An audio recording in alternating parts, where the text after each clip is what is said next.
You have to love an author like the Apostle Paul.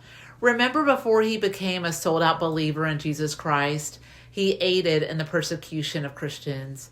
Because of his boldness in sharing the gospel, we find him in a familiar place, prison.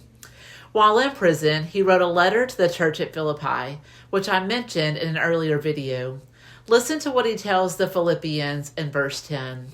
Even in his dismal state, I rejoiced in the Lord greatly that now, at last, your care for me has flourished again. Though you surely did care, you lacked opportunity. I have never been in prison, but I can only imagine that once you are released, you become more appreciative. Whenever possible, the church at Philippi provided Paul with material items and prayed for him. The Philippians were unable to provide for Paul because their runner, Epaphroditus, became sick and ill. Paul could have chosen to be upset or even hurt, thinking that the church at Philippi did not care about his current state or condition. But listen to what he says in Philippians 4:11 through 13. Not that I speak in regard of need, for I have learned that in whatever state I am to be content. I know how to be abased, and I know how to abound. Everywhere and in all things I have learned both to be full and to be hungry, both to abound and to suffer need. I can do all things through Christ who strengthens me. See, Paul learned to find joy even while in prison. Whatever state he was in, he was content because of his relationship with Jesus Christ.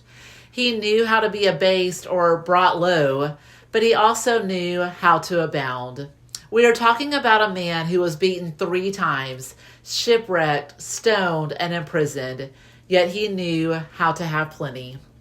He learned how to be filled and hungry, to abound and suffer need. He realized he was nothing without Christ. He even says, I can do all things through Christ who strengthens me.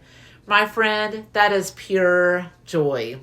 When we recognize that it is not our strength that gets us through from day to day, but the strength of God, we can find true joy. It is in our weakest moments that God is made strong.